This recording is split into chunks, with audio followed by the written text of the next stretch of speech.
Okay, welcome everybody back. Welcome here. You already know, as blue as it gets.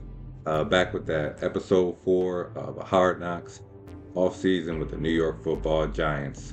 Uh, Tonight was probably one of the better episodes of the series so far. The 4 episodes we got, maybe even number one, as far as seeing everything behind the scenes and moving on from Saquon discussions and everything like that. It's taking up a lot of the airtime, a lot of air in the room too. But just got that past that. We saw a little bit of them, later on in the scouting thing, and they just gave him proper respects on the type of guy he was, why he was here, and everything like that. So yeah, nice stuff there. Um, Getting into the episode though, wow, the whole thing was interesting to see, pretty much from start to finish. They got right into topics on like the wide receiver room and the QB situation, and pretty much that's what it was the whole episode. The two main thread of episode 4. Man. So let's start with the whole wide receiver room thing. Really, really nice, interesting, and insightful stuff that we saw around all the wide receivers, pretty much from the three they were really focused on, which would be Rome Odunze, Malik Neighbors, and Marvin Harrison Jr. You all should already know who they are and stuff like that. Yeah, they had them sitting down, ran in QB school there, knocking it out with Mike Groh, the quarterbacks coach for the team here. Man, he was sitting there, had plays, on the projector, and he had a couple of videos set up, probably some previous plays that we've run with Daniel and stuff out there, and seeing what the receivers see on that play, and how they would work with DJ in those situations and things like that. Asking a couple questions to like Malik Neighbors, if he's being caught on the run this slant, 5 yard in or something like that. What does he say when the play call is to be audible to that, maybe, or when the play call, the route should be changed up to that. How does he signify that to DJ there? And he gave the more PC answer at first. He's like, you know, I'm open pretty much, or it's there, throw the slant. But Mike Groh, he got a little bit more out of him there. Let him know that it wasn't one of those type of rooms where you can't just be yourself in some ways, and we like to see that because we understand what type of receiver we're looking for. So his final answer was pretty much throw me the ball, and pretty much all the receivers in there from Marvin Harrison and Rome Odunze, man, they all in agreement. They all want the ball because they all dogs out there and trying to get the ball and to display their talents and make it happen for the team that they would be on. So real good stuff there.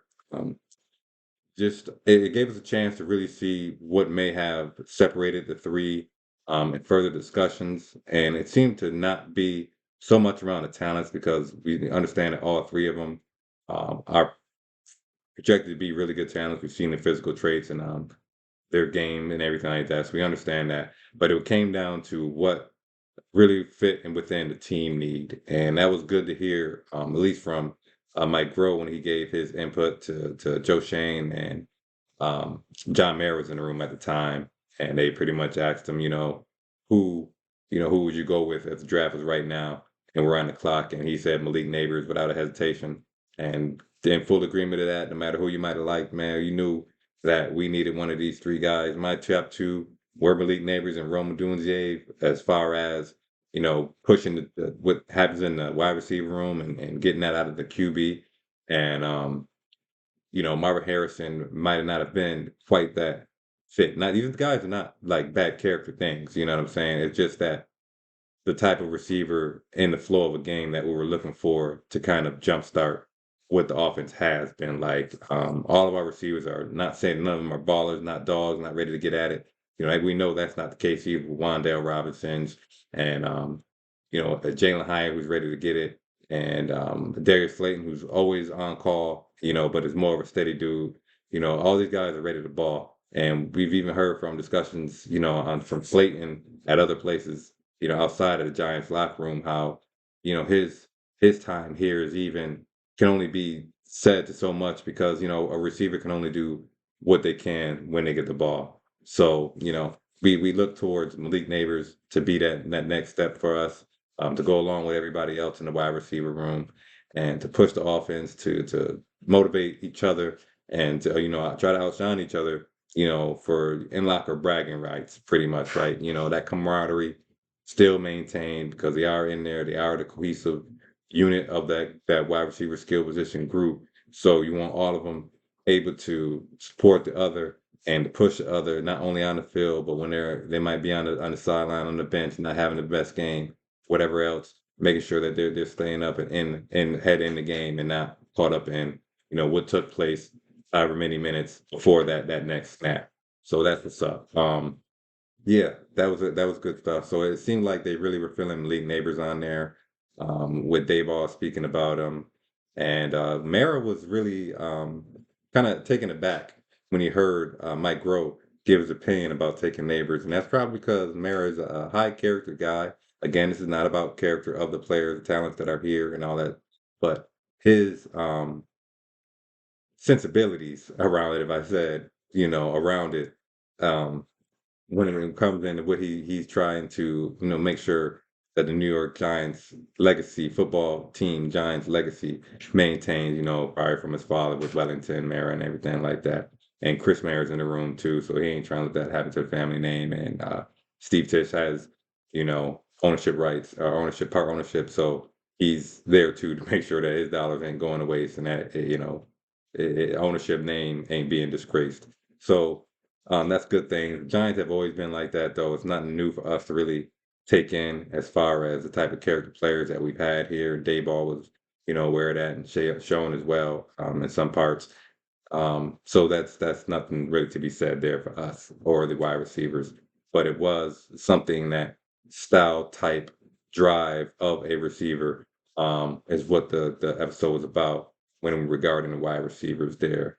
For Rome, he was a very hard character player, as we understand, a talent. He displayed drive to want to push a wide receiver group or just a team in general to be a forefront of that when they talk about, oh, Rome Odunze is a player on such and such team. This is how Rome Odunze goes out on the field and maintains his level of play and maintains the expectations of everybody else. And he displayed a good ability and willingness to take on that challenge. And I think he kind of understood that the difference in where the Giants were looking for a particular receiver because he was in the QB class and everything like that, of course. But sitting down with Dayball and showing, he straight up asked him, what do you vision for a skill position player? Because he understood they need skill position guys, and they were just in the room. So what are you looking for in that type of player? And of course, they were given the Giants mantra and that fact: high character, good class of guys, straight up dudes. And that's what he fit into perfectly, 100% pretty much. And there is pretty much what we got from that. With Neighbors, it was more about again, him wanting to get the ball, him wanting to be a potent part of the offense, a go-to part of the offense, and how he was probably going to be trying to come and do that immediately. And Dayball was really into that. It was really into that, and that seems to have been how he is. We understand how he is when he's discussing some of the things around the team during game and how he's reacting to some of the stuff that took place there. So he was all for it, and we all for it because we know we need out there for real. Um, Now Marvin Harrison, even though I mentioned him last, is not any type of negative around him. It's just again the type of drive type thing we were looking for him. They're asking him questions about more of his support group, I guess. Dealing with that New York market and him being more of the quiet type, internal maybe, and maybe even make sure he has that outlet for himself when he needs it. Maybe that. But other than that, man, the skill, the talent is certified. So whatever that I understood that he fit with the Arizona Cardinals too, is that they just understood he fit so much better with what they were looking for there. And that's why he went forth to the Cardinals. Moving on to the QB situation, they brought in everybody from Jaden Daniels, well, not everybody, but Jaden Daniels, Drake May, we saw some more of, and that's really it, right? We didn't see Caleb before because he's way out of reach. But JJ McCarthy, he was in there on the whiteboard doing stuff, but they didn't really show a sit down discussion with him. like they did with Jaden Daniels at least. And he came into the room and they kind of asked him, what if he wanted to be a Giant, pretty much, basically. And of course, well, I would think he would want to play for, of course, an NFL team, and the Giants are, a legacy to come into and try to do some things, even though these last years have been kind of what they are. But it hasn't changed as far as the previous Super Bowls, and we'll get into that a little bit as we move on. That Jaden Daniels, he was willingness to come in and do that, and he was open to it. Not much to take from the conversation, I don't think, but of course, and he wasn't drafted here because he was probably already understood to be something that was going to be out of their reach, where he projected to go with the Commanders, and them having to give up the capital to get up to him. But they wanted to do the due diligence just in case Commanders decide to go a different way. Maybe Drake May, maybe JJ McCarthy, who knows? And he might fall down to that range of 3, 4, where they could potentially move up in that situation. Yeah. Moving on from there, though, yeah, that was pretty much it. It wasn't really as much around the understanding of Daniel's play, we'll say it like that, but it was points where Joe Shane had his conversation sitting down with Chris Mara, discussing how I guess he had his conversation with Daniel going into this and trying to relate to Daniel that, man, just because you're going to see us looking at all these quarterbacks and stuff doesn't mean, we don't believe in you or, something like that. We're trying to replace you, but kind of is trying to replace him. And I need to fudge it up for that, man. He understands his situation in a lot of ways, I'm sure. But, just to say that, hey, man, if you come in the next day after draft, after day one, and, Drake Mays is sitting in your seat, or, Jaden Daniels sitting in your seat, or whomever else might be, man, that don't take it too personal. It's just business. And yeah, so we're going ahead and respect that just a little bit if it was, because still there was a contract previous year that was handed out, and we feel whatever ways about that. But this again is clarity, and should be clarity for people to help them fix their disconnections in the whole thing when understanding the situation and taking into play of our current quarterback and Daniel, and then just going on forward with the season, because they didn't get these quarterbacks, but when they spoke about the wide receivers, they spoke about them knowing that, hey, we're getting DJ a weapon. Are they building around DJ? That's what they said. So that's what we're doing in ways, but we're building through DJ too. We're building through this dude. Like, if we're building through Daniel Jones right now. So it's not so much all on that, or Vision and Malik Neighbors here, alongside Daniel the whole time. But it is, what it is when it's coming down to getting him a weapon so that this 2024 season is something to write home about, and hopefully not just in the tabloids and whatever else. Yeah. Going on from that, though, we got a little bit of some. Let's mention some of the fluff that we got, with um, Joe Shane with his family once again in the office, man, before the draft. And his kids were giving him suggestions again, we're hearing this, hey dad, kids at my high school, whatever. You know, um we heard JJ McCarthy, we heard Jaden Daniels, we heard Drake May from the youngest. And she hey man, Joe Shane needs to watch out for real, because one of his kids, like his daughter, might be taking this man's job for somebody else, might be taking his man job, or be alongside him in this process of this stuff, and be a voice in there. Because if he doesn't get this together, man, in some ways, and we saw it throughout, man, he was not completely unbothered by the situation, right? And with flicking down the last 4 or 5, so hours before the draft, just going through it probably for the 15th time in his head how everything was going to go, and that's of course comes the job. He has to accept those things, and he's getting paid well to do that. And so that's what it is. If others were faced with that type of weight on their shoulders, would they be able to make the right decision, or a decision, and not fold and make themselves look like clowns? Who knows? But those other people aren't currently paid to do that. Okay, so the discussion around it should only go so far, outside of what them people is saying and providing, and the analysis and all the extra stuff that got to go with it. Yeah. What else from there is, it, they tried to go over, or they did go over, the QBs that have been drafted over the last 10 years, man. And, plenty of names on there, Drake, the last 10 years. So Baker Mayfield's to uh, Zach Wilson's to Josh Rosen to Josh Allen's draft to Kyler Murray, everything, of course, Daniel. And they were going over it, and the way they were kind of highlighting them as hits and misses on the graphic and stuff like that. Nice graphic by HBO Hard Knocks, once again, great production. But they were hitting them and marking them, man, and it was a couple names on there, we're familiar with at least that got questioned. We're like, in comparison to some of the other names, that did get highlighted in different tones, okay? But that's is what it is, because the team is here, and this team and this 53 is what we have to support in the ways that we can to make it happen in 24. And you know, as much as they discuss the situation around Daniel, they're not gonna, with final editing rights and in-house discussions and the team and everything like that and being for the team, they're not gonna talk about Daniel in some ways that some others might that aren't necessarily there. Is that a problem or issue? Who knows? But we want real talk in there. We don't want the bullshit and just the flaking and the flubbery to go around and just people not be actually speaking up and talking and making decisions like that's what their job's supposed to be. So that's what it is on that.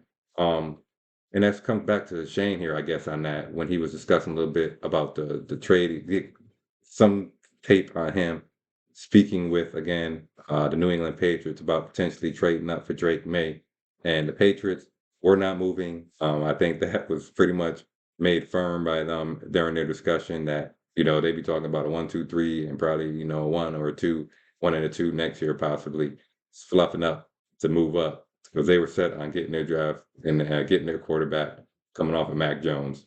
And, another quarterback that was drafted and has gone off a team after that team decided that that quarterback is not the direction they want to keep heading. Some teams make those decisions in a different way. Some teams like to play it up, and some teams, don't have to go through that. Is what we'll say. Um, yeah. So when we saw that, man, it was a little funny, but in the discussions, they were saying, man, Dayball, and they asked Dayball, like, okay, Dayball, would you take Daniels? He said, yeah, of course I trade up for him pretty much. But when they're saying, which ones would you call misses and which ones you would call hits in those over those 10 years? And there was not a lot, it was not a lot. And even when I go back to the kids discussing, it's the thing about his daughter here, the key thing she said here is daddy basically that do you know why? Like, because he was asking her, who would you like to select the draft? And he wrote the names down for her and she picked one out, as cute as can be. And yeah, and she said, well, why? And kids, they ask the darndest things sometimes. So this is what I'm saying, or we have to think about when we say, hey, Joe Shane, why are you doing some of the things that you did? Why did you give contracts or not give contracts, or made trades, not made trades, or free agent signs or not? It's only a part of his job, and it's even she at such a young age understand that part of his job is to ask himself why he's doing this. Not why am I wasting my life away doing this, but why am I making this decision to draft this talent or to move on this talent, whatever. Yeah, yeah, it was really funny there. What else I got here? It was a good episode though. It was a good episode. We did get a little more fluff around not the scouting department really, more around the office, front office numbers guys, contract guys maybe um on that. And yeah, it was cool seeing them once again, the camaraderie, the togetherness that you hope to see and that we all try to practice in that type of setting.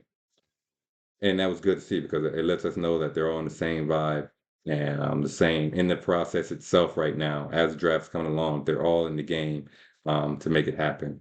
And they were saying with a narrator, whomever else, there were a lot of future GMs in there, and hopefully there are some talented scouts and assistants that can be a voice in there. And if the team has success, that they can go on and you know do better things even outside of here, or if they're not moved up from in-house and all that good stuff.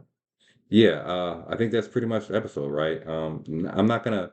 This one is not too much to come down on anything about. It's really about the process of the draft and the proper, you know, assertions of where our draft position was and how moving up would be, some complications in that, or even moving down if another team were to select the talents we were after, like Neighbors or Harrison, with the voices they really spoke on as far as the wide receivers.